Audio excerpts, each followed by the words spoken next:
We are in dire straits in England and Britain, but things can be turned around. I think, one of the big issues we're facing, I mentioned immigration. There's a problem of the relations between Muslims and non-Muslims in this country.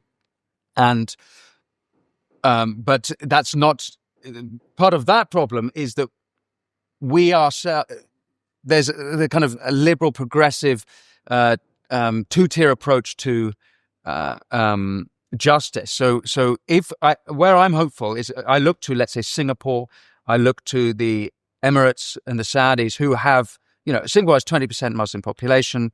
The Saudis and the Emirates, obviously Muslim majority countries, but they're very outspoken about how to deal with Islamism. In Britain, Islamism is a serious problem. 1 in 100 British Muslims are on a MI5 jihadi watch list.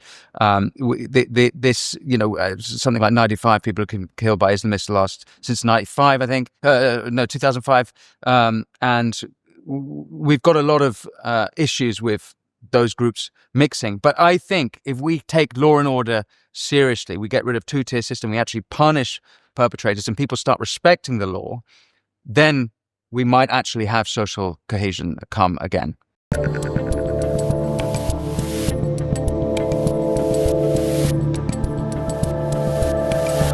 So Winston Marshall, you just said something interesting off camera. Hopefully you can repeat it on camera, that you think of yourself or you identify as British, not English. From an American perspective, I don't think anyone would know what that means.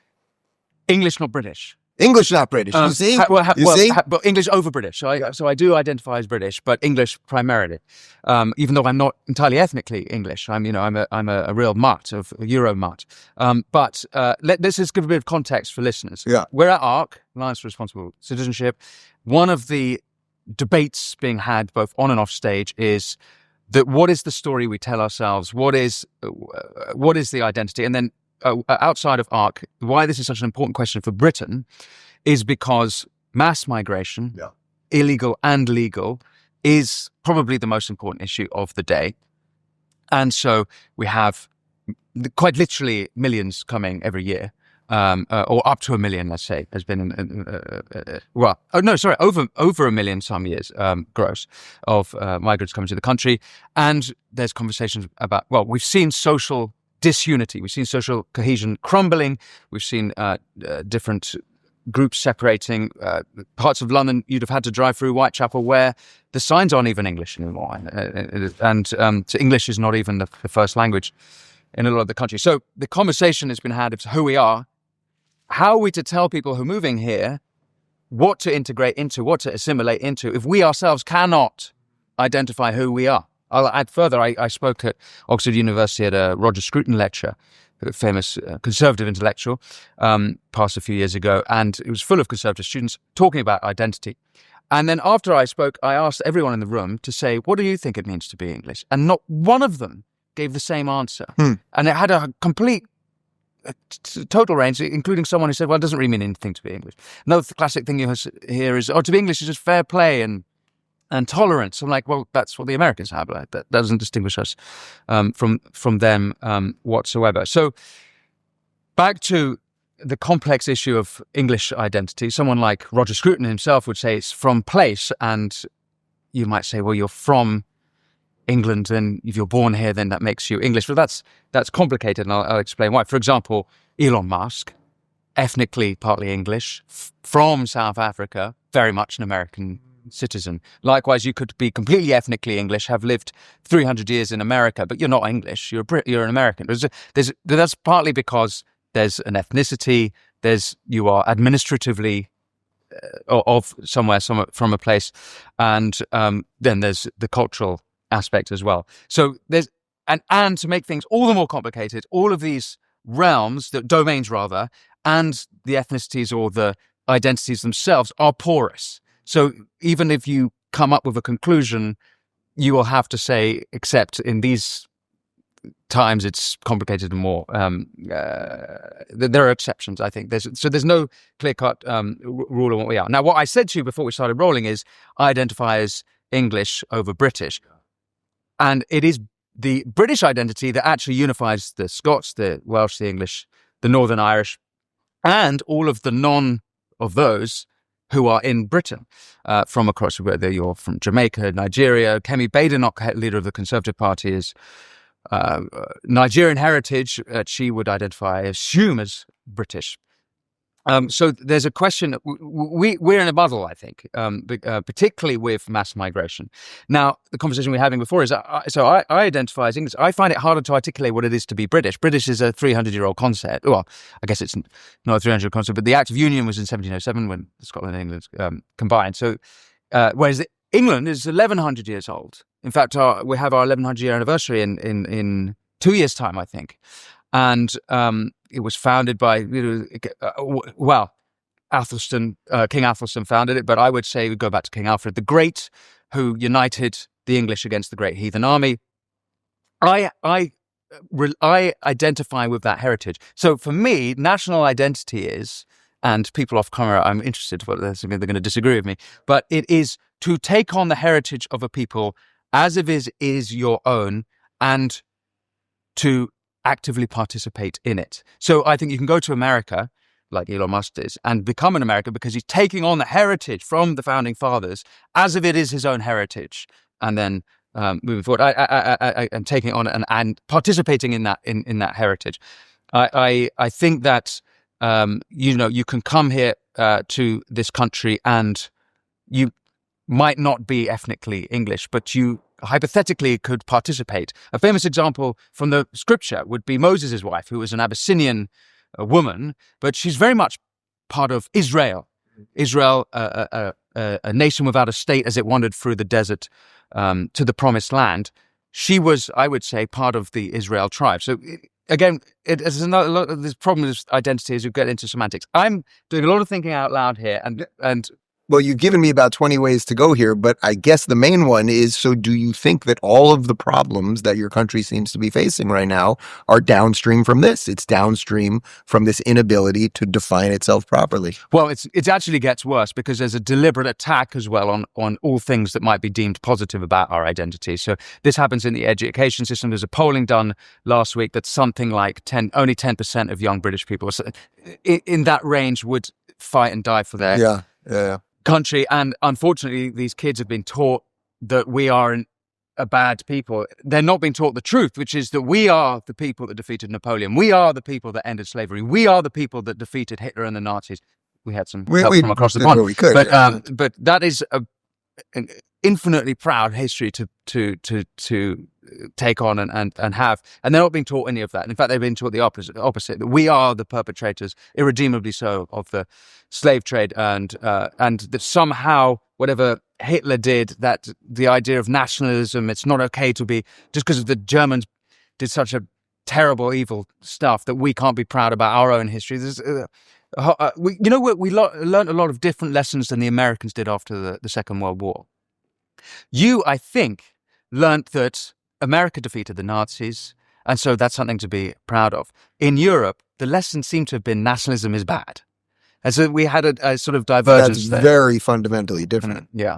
So basically, there's an attack from all sides. But the point I was making right at the beginning is that, leaving aside the progressive radicals who are trying to deliberately take apart our culture, even those who are proud of our culture are struggling to, I'm sure, all agree on what it is that our culture is, what it is that our identity is. Yeah, that's much of what this conference is about. Obviously, it's not fully about just the UK, but clearly identity for all of the Western nations is kind of top of mind here. Are you hopeful? I keep asking everybody this, but are you hopeful that, you guys will straighten this out? I mean, there's major problems that, from deportations and closing borders, and then still having to fix all of the internal mess that's here. My hope has been with seeing Trump's win in the States, because what we saw there is a yanking of the Overton window. I was in New York City during the election, and I saw young people wearing MAGA hats around Soho. And that was unthinkable in 2016. And clearly, a culture can shift and can change. We are in dire straits in England and Britain, but things can be turned around. I think, one of the big issues we're facing, I mentioned immigration. There's a problem of the relations between Muslims and non-Muslims in this country. And, but that's not, part of that problem is that we are there's the kind of a liberal progressive two-tier approach to justice. So where I'm hopeful is I look to, let's say, Singapore, I look to the Emirates and the Saudis, who have, Singapore has 20% Muslim population. The Saudis and the Emirates, obviously Muslim majority countries, but they're very outspoken about how to deal with Islamism. In Britain, Islamism is a serious problem. 1 in 100 British Muslims are on a MI5 jihadi watch list. Something like 95 people have been killed by Islamists since 95, I think. 2005. And we've got a lot of issues with those groups mixing. But I think if we take law and order seriously, we get rid of two-tier system, we actually punish perpetrators and people start respecting the law, then we might actually have social cohesion come again. And you think that might happen? Well, we've got to stop. We've got to get migration under control as well. Absolutely. It depends who's in government. For a long time, I was against. I didn't really believe in politicians to solve our problems. I believe that you should do things with social enterprises and even business enterprises, and that's actually how you move things along. But clearly, it's come from the political classes and the Westminster Uniparty that so many of our problems, going back to Tony Blair through the Conservatives. I actually, at this point, think that Boris Johnson is the most despicable of the lot. A lot of this happened under his watch. We actually had a MAGA victory in 2019. And by MAGA victory, what I mean is a coalition against progressive excesses. And it just didn't do anything. Well, it was under Boris Johnson's leadership, and he not only squandered it, but he turbocharged all the bloody problems. Net zero, lunacy, we had the Boris wave of immigration just going through the roof. So Boris Johnson, there's rumors that he might make or certainly he wants to make a comeback, and Americans might like him, but he's sold out our country. But that's another conversation. Let me just ask you one other thing, which we've discussed before, but worth mentioning. I mean, because the free speech situation here is, let's say, less than stellar, and people are getting arrested for memes and a whole bunch more, how worried are you in your day-to-day life that you're going to say something on a show like this or put out a tweet or whatever, and then have someone come knock on your door? From an American perspective, it's like completely unthinkable. I've quite literally had phone calls from my lawyer about tweets saying that technically it's illegal. I'll say this about free speech because it came up in J.D. Vance's speech in Munich at the Munich conference. I have a feeling that the concept that free speech is a British value is an import from America. I'm not totally convinced it is. We had blasphemy laws until 2008. We had the sedition laws until 2009. The reason we're famous for free speech is because we have philosophers like John Locke, John Stuart Mill, John Milton with Areopagitica. We have these great arguments for free speech. But the reason those arguments were had is because free speech didn't exist. If you go back to the Bill of Rights, 1689, the only thing about free speech in there was parliamentary privilege, that you could say what you wanted in Parliament. But we don't even have that. I mean, last year, Nigel Farage's parliamentary privilege was revoked over the Southport killing. He wasn't allowed to say. And then he was debanked too, wasn't he? That was either earlier in the year or the year before. That's another problem. But the point I want to make is, the only defense we have for free speech today in Britain is from the European Convention of Human Rights, Article 10. But if you read the article, Part A, you have freedom of speech. Part B, except in these situations. And then it's just a long list of things you can't, including whatever your nation state decides you can't. And then if you look at the laws against free speech, I mean, there are dozens of them. So we definitely don't have free speech now. When J.D. Vance says in his speech that free speech is a shared value, I'm not totally convinced free speech is one that we have here. In fact, I believe that the First Amendment in America was because they saw what it was like not to have free speech in Europe, and they're like, well, we have that here. So now maybe he meant we'd like to share it. We'd like to share it with you. Yeah. I'd like to have it also, but I'm not sure we've ever really had it. We will continue to exercise our free speech, my friend. If you're looking for more eye-opening and worldly conversations, make sure to dive into our international playlist. And if you want to watch full interviews on a wide variety of topics, watch our full episode playlist, all right over here. And to get notified of all future videos, be sure to subscribe and click the notification bell.